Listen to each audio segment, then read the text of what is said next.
Hello মামা, এটা কি দেখলাম? আজকে এনটিআর এর জন্মদিন উপলক্ষে গতকাল 11:52 তার আসন্ন ড্রাগন মুভির একটি গ্লিমস ড্রপ করা হয়েছে। আর এই গ্লিমসটি দেখার পরে কখনো মনে হচ্ছে যে হ্যাঁ একটা সলিড ভাইব দিচ্ছে, কখনো আবার মনে হচ্ছে প্রশান্ত নীল আবার সেই ডার্ক টনের একটা মুভি আমাদেরকে উপহার দিতে চলেছে। এখানে শুরুতে যেটা দেখানো হয়েছে এর মূল যে মোটিভ সেটা হচ্ছে আফিম, আর এই আফিমকে ঘিরে একটা ড্রাগ এম্পায়ার গড়ে উঠেছে যেটা 1967 সালে শুরু হয়। আর এই পুরো গল্পের ন্যারেটর হিসেবে রুক্মিণী ভাসানকে দেখানো হয়েছে। এই সাম্রাজ্যের যে মূল ব্যক্তি হিসেবে এখানে দেখানো হয়েছে আশুতোষ রানাকে, তার নাম দাদা সরকার, এবং তার ডান হাত এবং বাম হাত তার নিজেরই দুই সন্তান সুজয় সরকার এবং ববি সরকার। এছাড়াও বিভিন্ন ড্রাগ মাফিয়াকে দেখানো হয়েছে, কখনো রাশিয়ান, কখনো সোমালিয়া, কখনো বা আফ্রিকান এবং ইউরোপিয়ান ডিস্ট্রিবিউটারকে দেখানো হয়েছে। প্রত্যেকের যে মেকআপ সেটা দেখতে অনেকটা ভয়ঙ্কর এবং মারাত্মক লাগছিল। এখানে এনটিআর এর যে ধরনের এন্ট্রি দেখানো হয়েছে সেটা এর আগে কখনোই হয়নি। অনেকগুলো লাশের বন্যা বয়ে গিয়েছে এবং সেইখানে দাঁড়িয়ে রয়েছে এনটিআর, যার নাম হয়তো এখানে লুগার রাখা হয়েছে। সে এখানে আফগানিস্তানের একজন চিফ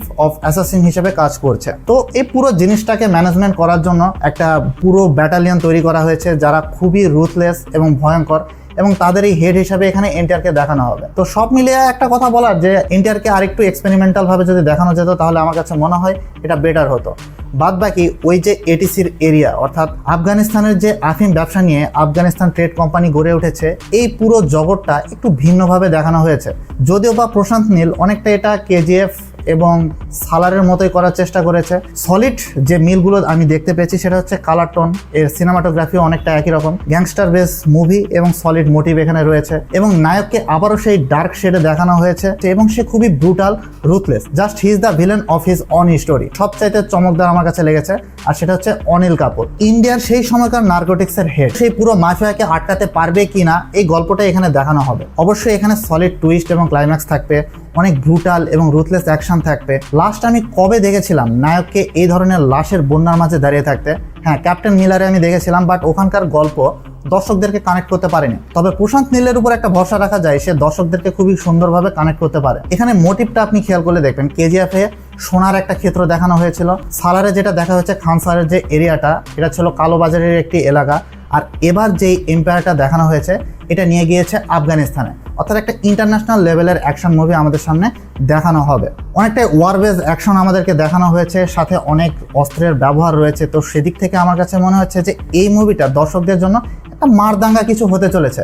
বাট যাদের কাছে মনে হচ্ছে যে হ্যাঁ সেই একই কালার টোন, একই কিছু, এখানে কোনো কিছু নতুন নয়, যেন কেজিএফে দেখে এসেছি, সালারে দেখে এসেছি, তাদেরকে বলে নেই যে এটা শুধুমাত্র পার্ট 1। গোল্ডেন ট্রায়াঙ্গেল নিয়ে যেটা মায়ানমারে রয়েছে সেটা নিয়ে হবে পার্ট 2। তাহলে ভাবেন 1 বছর এখনো দেরি রয়েছে এবং তারপরেও আবারও ওয়েট করতে হবে। তো সব মিলে আমি যদি বলি যে হ্যাঁ আমার কাছে এটা 50-50 মনে হয়েছে। এনটিআর এর পাওয়ারফুল ইম্প্যাক্ট হয়তোবা সামনে আমরা দেখতে পাবো, সেই অপেক্ষায় আমি রয়েছি।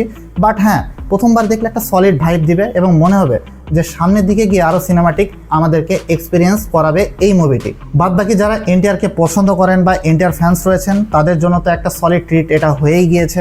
এখন দেখার বিষয় যে এই পুরো 1 বছর ধরে এই মুভির হাইপ কতটা আকাশ ছোঁয়া পর্যন্ত যেতে পারে। আপনার কাছে কেমন লেগেছে তা অবশ্যই জানাবেন। আমার কাছে তো আমি বলে দিলাম, কিছুটা সময় মনে হয়েছে যে এটা আমরা এর আগেও দেখে ফেলেছি, নতুন কিছু করে দেখানো এটা প্রশান্ত নীলের জন্য জরুরি ছিল। বাট সে যেন নিজের একটা জগতেই রয়েছে। এই ব্যক্তি না গিয়ে ড্রিঙ্কস করার পরে গল্প লেখে এবং সেটা সকালবেলা উঠে যদি কিক দেয় তাহলে সেটা সে ফাইনাল করে। তো আমার এই ব্যাপারে কোনো কিছুই বলার নাই। একটা মাস কমার্শিয়াল মুভি আমাদের সামনে আসতে চলেছে, হ্যাঁ দেখে এনজয় করার মতো সলিড কিছুই মনে হয়েছে। যদি আপনিও আমার সাথে একমত হয়ে থাকেন তাহলে লাইক করবেন, শেয়ার করবেন, আর এই ট্রেলারটি কেমন লেগেছে তা কমেন্ট বক্সে অবশ্যই জানিয়ে দেবেন। আজকে এখান থেকে বিদায় নিচ্ছি, সাবস্ক্রাইব করে সাথেই থাকুন। Good bye.